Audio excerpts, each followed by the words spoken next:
ہم جب بھی کوئی ویڈیو بنائیں اسرائیل کا ساتھ کبھی نہیں چھوڑتا۔ ایک کوشچن لوگ بار بار پوچھتے ہیں، اس سب کا سورس کیا ہے؟ یہ سب لاتے کہاں سے ہو کوہستانی بھائی؟ اس کا سورس کیا ہے؟ کہ آخر ہماری ان ساری باتوں کا سورس کیا ہے؟ یہ ہمارا سورس، بلکہ یہ صرف ہمارا نہیں، پوری اسلامک ہسٹری کا سورس یہی کتاب ہے۔ تاریخ طبری، ابن اسیر، ابن کثیر اور ابن خلدون اور بھی بہت ساری کتابیں پوری دنیا میں آلموسٹ انہی کتابوں کو اسلام کی ہسٹری سمجھا جاتا ہے۔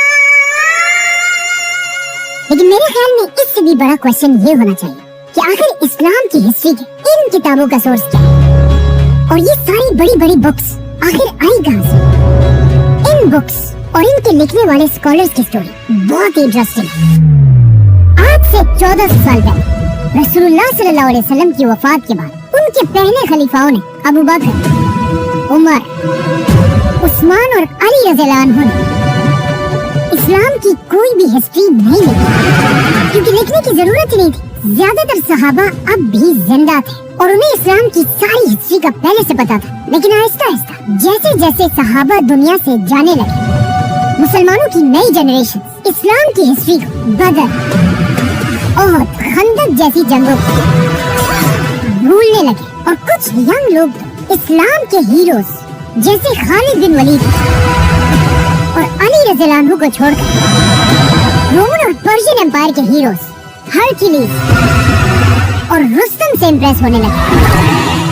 اب اس ینگ جنریشن کو اسلام کے ہیروز کی یاد دلانے کے لیے پہلی بار مسلمانوں کے ایک بہت بڑے خلیفہ نے کام شروع کیا، جن کا نام تھا عمر بن عبدالعزیز۔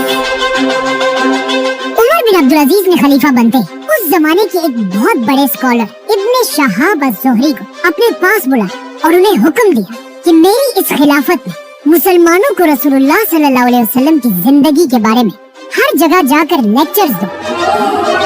اب عمر بن عبدالعزیز کے زمانے میں دنیا کے آخری کچھ ہی صحابی زندہ تھے، تو ابن شہاب نے ان سے رسول اللہ صلی اللہ علیہ وسلم کی زندگی کے بارے میں سیکھا اور اسے آگے اپنے اسٹوڈنٹس کو سکھانے لگے، تاکہ کہیں ایسا نہ ہو کہ آنے والے مسلمان ہمارے ان گریٹ ہیروز کو بھول جائیں۔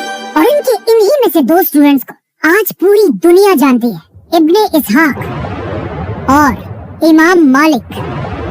جس کے بعد ابن شہاب نے اسلام کی تاریخ کی سب سے پہلی کتاب لکھی، لیکن جیسے ہی انہوں نے یہ کتاب پوری کی، خلیفہ عمر بن عبدالعزیز کو شہید کر دیا گیا، اور عمر بن عبدالعزیز کے شہید ہوتے ہی اس کے صرف 30 سال بعد پوری بنو امیہ کی حکومت ٹوٹ گئی، اور بنو امیہ کے ساتھ ساتھ ابن شہاب کی لکھی ہوئی اسلام کی تاریخ کی پہلی کتاب بھی دنیا سے غائب ہو گئی۔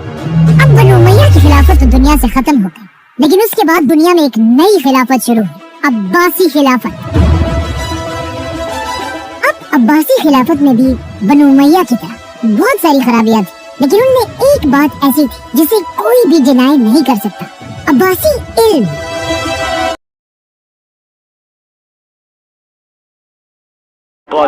جیروسلم اسرائیل کا ساتھ کبھی نہیں چھوڑتا۔ ایک کوشچن لوگ بار بار پوچھتے ہیں، اس سب کا سورس کیا ہے؟ یہ سب لاتے کہاں سے ہو کوہستانی بھائی؟ اس کا سورس کیا ہے؟ کہ آخر ہماری ان ساری باتوں کا سورس کیا ہے؟ یہ ہمارا سورس، بلکہ یہ صرف ہمارا نہیں، پوری اسلامک ہسٹری کا سورس یہی کتابیں ہیں۔ تاریخ طبری، ابن اسیر، ابن کثیر اور ابن خلدون اور بھی بہت ساری کتابیں ہیں۔ پوری دنیا میں آلموسٹ انہی کتابوں کو اسلام کی ہسٹری سمجھا جاتا ہے، لیکن میرے خیال میں اس سے بھی بڑا کوشچن یہ ہونا چاہیے کہ آخر اسلام کی ہسٹری کے ان کتابوں کا سورس کیا ہے، اور یہ ساری بڑی بڑی بکس آخر آئی کہاں سے؟ ان بکس اور ان کے لکھنے والے اسکالرز کی سٹوری بہت ہی انٹرسٹنگ ہے۔ آج سے 1400 سال پہلے رسول اللہ صلی اللہ علیہ وسلم کی وفات کے بعد ان کے پہلے خلیفاؤں نے ابو بکر، عمر، عثمان اور علی رضی اللہ عنہ نے اسلام کی کوئی بھی ہسٹری نہیں لکھی، کیونکہ لکھنے کی ضرورت